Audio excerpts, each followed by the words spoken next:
So I'm looking for those champions that are the doers, not the talkers, not the naysayers, but those that are walking the talk, that are being really brave. My name is Susan Bladholm. I'm the founder of Frog Ferry, and we're working to put an electric passenger ferry onto the Willamette River. Why are you pursuing this? What inspired you to do this originally?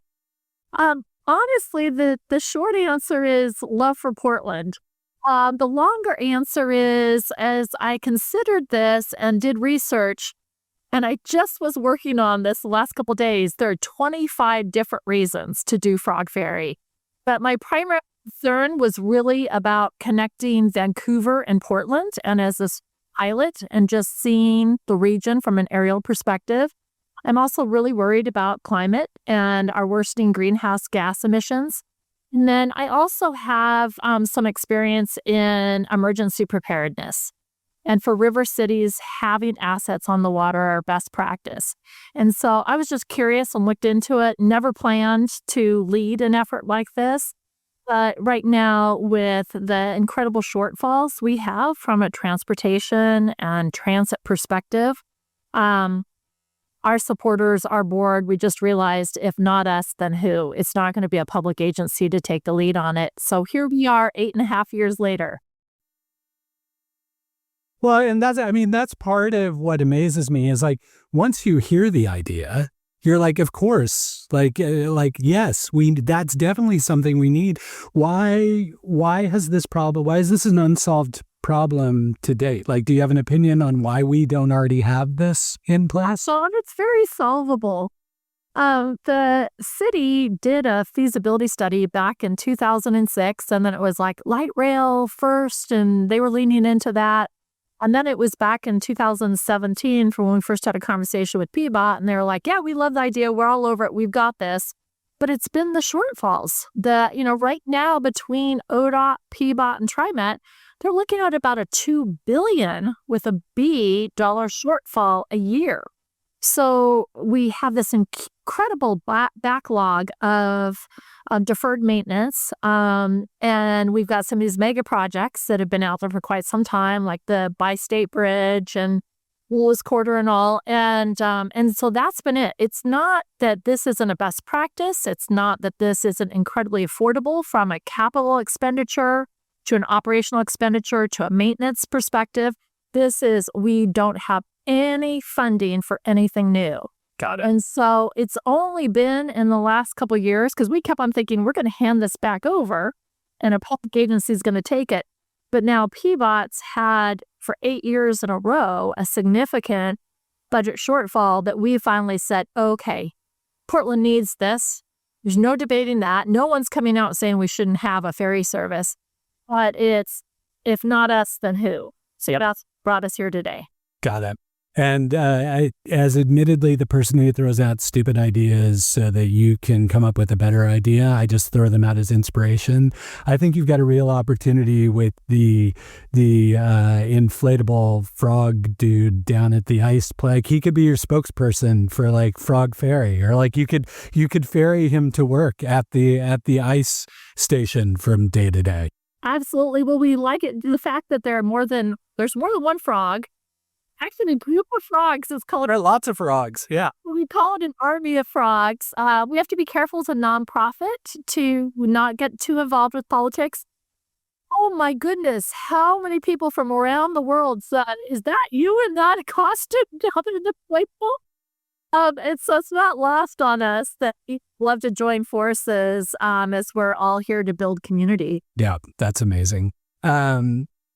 Shifting gears a little bit, you've been at this a while. You've kind of seen like fits and starts of going through the work. And I always feel that founders are often the best mentors for other founders or people just getting started. So is there one piece of advice you would give to somebody who's thinking about starting something or that is just made that leap into starting something, given what you've learned from this experience? That's such a great question.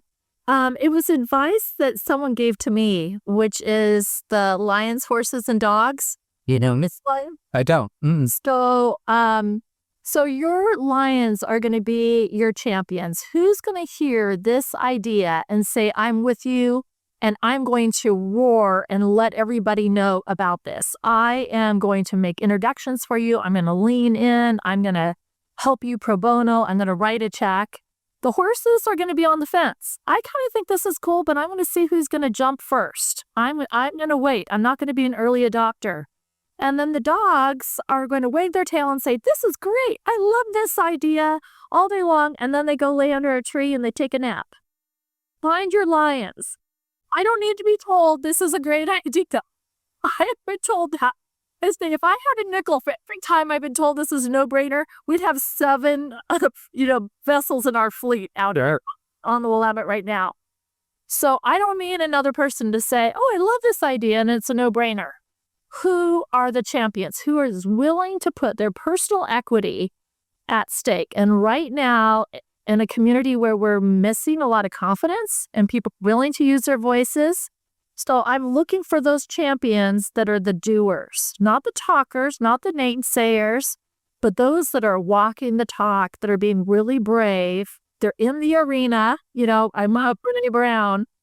They're there saying, I am staking my reputation. I'm leaning in hard for community and for Portland. That's the advice. I love that.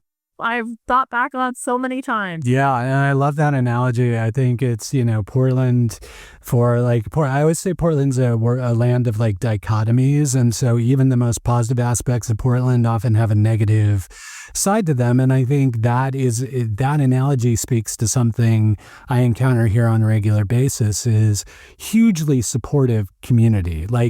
Love what you're doing, love your take on that problem, please go do that. But that support usually ends right before actually engaging and championing that effort. It's more like, yeah, you go do that and I will support you in your efforts, but people don't often contribute a lot of effort. So I really love that analogy. And as you were rattling it off, I was already putting people in particular. And I learned to do that. It's this person is going to be a horse on the fence. I'm not going to jump for 2 years. And I know we'll have plenty of supporters once we have a success. Yeah. You've seen that, success begets success. But it's also a testament of who true leaders are. And I do want to give a shout out, Lynette Zanders with Wild Alchemy. She's the one that gave me that advice. And it's a very good friend and mentor. She had spent some time at Wyden and Kennedy before creating her own agency. But I put people in those buckets and nothing wrong with that. That I'm always looking for the lions. Yeah. Yeah, and finding mentors and people who can provide advice, I think, is always hugely valuable to people as they're building things. Apart from those kind of relationships, are there any other resources or a single resource you might recommend that you find yourself going back to time and time again, either as a human to help keep you healthy and engaged in this kind of work, or as a informational resource to help you as a founder? Do you have one particular thing that sticks out? Well, my toolbox is pretty big and I need to pull out different tools at different times. I am a huge believer in meditation. I really leaned into that during COVID. I do have a regular yoga practice that's very important to me. And kind of my idea of religion is walking the Wildwood Trail. And I'm out there 4 or 5 times a week. And so that meditation, the friends that have joined me on this journey and have heard me literally hundreds of times talk about the trials and tribulations of this. But that meditation, and I really lean into gratitude every night before I go to bed. I think through 3 things I'm grateful for before, hitting the bed. And so, that's it. To, focus on the positive and, believing in yourself and your lions. Yeah, I love that. And so, like, being mindful and taking the time to practice that mindfulness is a huge asset to everyone, but especially to founders who are often feeling like they're going through a lot of this alone. So I really appreciate that. Susan, this has been incredibly helpful. I appreciate you carving out the time. Apart from stepping up to be true lions for what you're building, is there anything else we can be doing to be helpful right now? Oh, thank you for the question. Whether it's Frog Ferry or any other effort to rebuild Portland, I just really ask people to be optimistic and positive and hopeful for Portland. And and at risk of sounding like a name dropper, I was just meeting with someone from the mayor's office for the past hour. And this is a time for all of us to channel our love of the Rose City. And I love your baseball cap, your word, the beautiful rose on it. To lean in and I just hope people will suspend judgment because I so often hear one new initiative pitted against another, and I'm just like, no, we're with everyone. I met with another nonprofit this morning. I was like, oh, I can help you with the invitation list, and what do you need? I just think it's beyond talking the talk. We've got to really be optimistic and work together, lean on one another, but help one another to rebuild our beautiful city. So that's what I ask for. Feel free to friend us on social and follow us on social, or pick a nonprofit of your choice and lean in and do what you can to help out because our city needs it and deserves it. I fully agree. Do you have a startup story to tell? I would love to hear from you.